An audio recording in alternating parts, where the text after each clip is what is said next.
నమస్కారం సార్. నమస్తే. Sir AP elections తర్వాత ఇంకో సర్వే వచ్చింది సార్. పొలిటికల్ ఎడ్జ్ అని చెప్పేసి. అయితే ఇది ఎగ్జిట్ పోల్‌గా వైరల్ అవుతుంది సార్. అయితే ఈ సర్వే ఏం చెప్తుంది? మరి ఎవరు అధికారంలోకి వస్తారంటుంది సార్?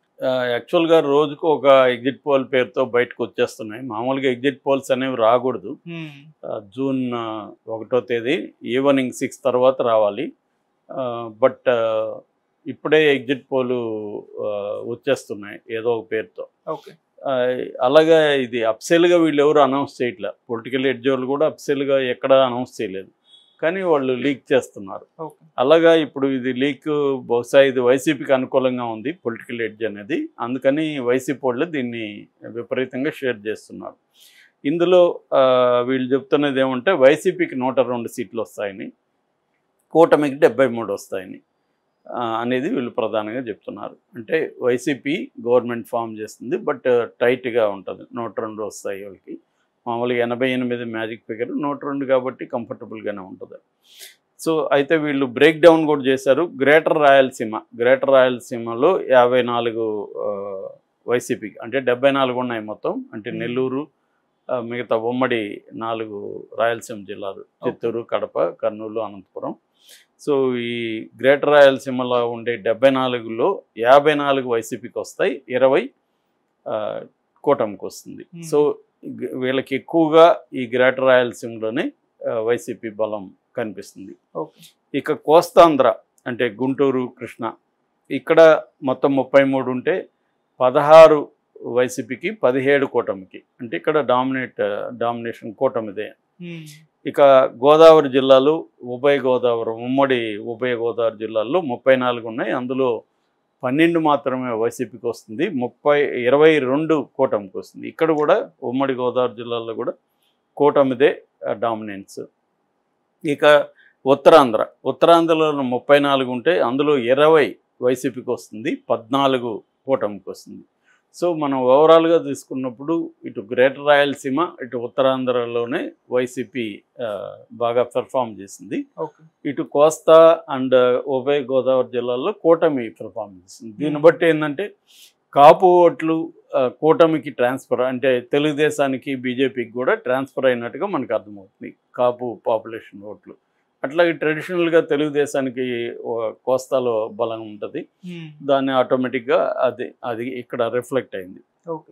ఇక రాయలసీమలో వైసీపీకి ఎప్పటి నుంచో స్ట్రాంగ్ ఉంది. లాస్ట్ టైం కూడా 52లో రాయలసీమ 52 సీట్లలో 49 వైసీపీకి వచ్చింది, కేవలం 3 వచ్చింది. ఆ రకంగా కూడా ఇప్పుడు 23 నుంచి 73కి పెరిగింది. గతంలో 23 తెలుగుదేశంకి ఉంటే ఇప్పుడు కూటమితో కలవడం వల్ల 50 సీట్లు వాళ్ళకి ఎక్కువ వచ్చినట్టుగా అర్థమవుతుంది. అందుకనే చాలామంది ఏం చెప్తున్నారంటే కూటమి గెలుస్తుందని ఎందుకు కొంతమంది చెప్తున్నారు అనే దానికి ఒక రీజన్ ఏం చెప్తున్నారంటే, గతంలో 23 ఉన్న ఇది, ఫర్ ఎగ్జాంపుల్ వాళ్ళకి ఒక 70 వచ్చాయి, 75 అట్లా వచ్చాయనుకో, చాలా ఎక్కువగా వచ్చినట్టుంది. ఇది ఒక ఆప్టికల్ ఇల్యూజన్.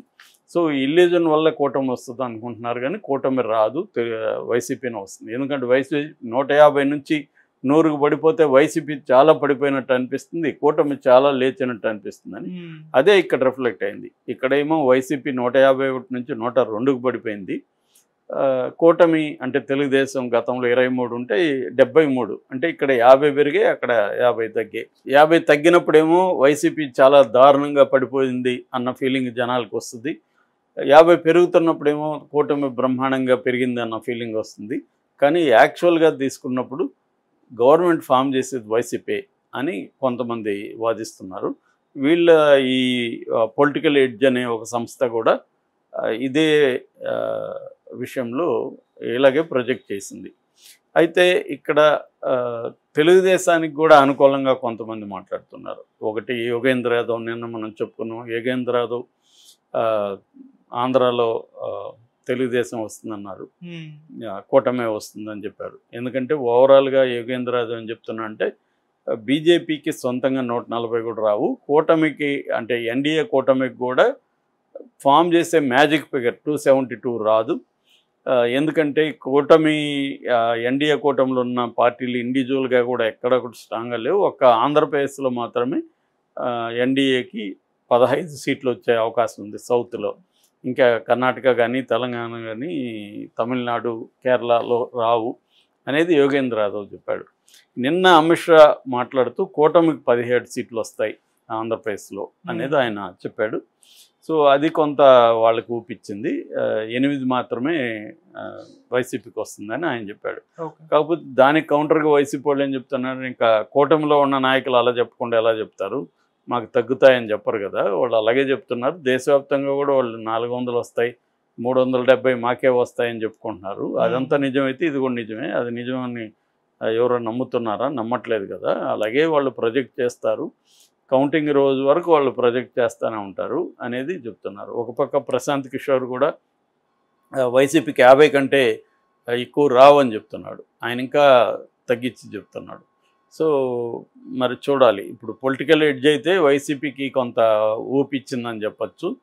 సో ఎందుకంటే గవర్నమెంట్ కంఫర్టబుల్గా ఫామ్ చేస్తుందని చెప్తున్నారు.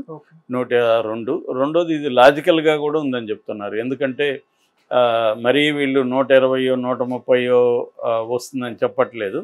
సో ఓన్లీ 102కి పరిమితం అయ్యారు కాబట్టి ఇది కొంత లాజికల్గానే ఉంది అనేది కొంతమంది విశ్లేషిస్తున్నారు. కాకపోతే ఒకటి జరగచ్చు ఏంటంటే ఎవరు వచ్చినా కూడా ఎడ్జ్ ఎక్కువ ఉండే అవకాశం లేదు. ఇట్లా 100+లోనే ఉంటుంది. అంతకంటే ఎక్కువ తెలుగుదేశానికి వచ్చినా 100+ ఉంటుంది. సో ఇది నిజానికి మంచిది అనమాట. ఎందుకంటే స్ట్రాంగ్ ప్రతిపక్షం ఉండడం అనేది ప్రజాస్వామ్యంలో చాలా అవసరం. ఏ పార్టీ గెలిచినా ఇంకొక స్ట్రాంగ్ ప్రతిపక్షం ఉంటే ఆ పార్టీ ఒళ్ళు దగ్గర పెట్టుకొని పనిచేస్తుంది. రెండోది ప్రజల తరపున గట్టిగా పోరాడడానికి ప్రతిపక్షం అవసరం. సో ప్రజల ఇష్యూల్ని బలంగా వీళ్ళు తీసుకెళ్ళగలుగుతారు. ఆ రకంగా ప్రజలకు ఖచ్చితంగా మేలు జరుగుతుంది. ఎప్పుడైతే స్ట్రాంగ్ ప్రతిపక్షం ఉండదో వాళ్ళు చెప్పిన ఇదే వాళ్ళు ఏమనుకుంటే అది జరుగుతుంది. మనకి ఇప్పుడు దేశంలో కూడా అదే పరిస్థితి. సో మోడీకి స్ట్రాంగ్ ఆయన 400 ఎందుకు కోరుకుంటున్నారంటే వాళ్ళు ఖచ్చితంగా రాజ్యాంగంలో సెక్యులర్ అనే పదాలను తీసేయడం లేకపోతే ఇంకొన్ని మార్చడం అలాంటి ప్లాన్ ఉంది. అట్లాగే కొన్ని యాంటీ ముస్లిం బిల్లుల్ని తీసుకురావాలి, ఇట్లాంటి ప్లాన్స్ ఉన్నాయి. ఇవన్నీ జరగకుండా ఉండాలంటే ప్రజలకి అనుకూలమైన నిర్ణయాలు తీసుకోవాలంటే స్ట్రాంగ్ ప్రతిపక్షం ఉండాలి. ఇప్పుడు మనకి పెద్ద నోట్ల బ్యాన్ కావచ్చు, జిఎస్టీ, ఈ 2 వ్యవహారాల్లో సాధారణ ప్రజలకు చాలా నష్టం జరిగింది. అదే సంకీర్ణ ప్రభుత్వం ఉంటే అలాంటి నిర్ణయాలు తీసుకోలేరు. అంతకుముందు కాంగ్రెస్ ప్రభుత్వంలో కొంతవరకు లెఫ్ట్ ఉండడం వల్ల కొన్ని విషయాల్లో డ్రాస్టిక్ నిర్ణయాలు తీసుకోలేకపోయారు. సో అందుకని స్ట్రాంగ్ ప్రతిపక్షం ఉండడం అనేది ఖచ్చితంగా అవసరం అవుతుంది. ఆ రకంగా ఇప్పుడు ప్రొజెక్ట్ చేస్తున్న వాళ్ళందరూ కూడా ఇటు తెలుగుదేశం కూటమి వచ్చినా వైసీపీ వచ్చినా ఎవరికి కూడా 130 140 వచ్చే అవకాశాలు లేవు. ఏదైనా 100 110 అలాంటి సిచ్యువేషన్ ఉంటుంది. కాబట్టి వీళ్ళకి మినిమం 60-70తో ఒక స్ట్రాంగ్ ప్రతిపక్షం అయితే ఉంటుంది. అయితే వచ్చిన తర్వాత వాళ్ళు లాగేస్తారా అనేది కూడా ఒకటి ఉంది. ఎందుకంటే గతంలో మనం 2014లో చూసాము, 67 స్ట్రాంగ్ ప్రతిపక్షం ఉంది వైసీపీకి. దాన్ని చంద్రబాబు దెబ్బ కొట్టాడు, 23 మందిని లాగేశాడు.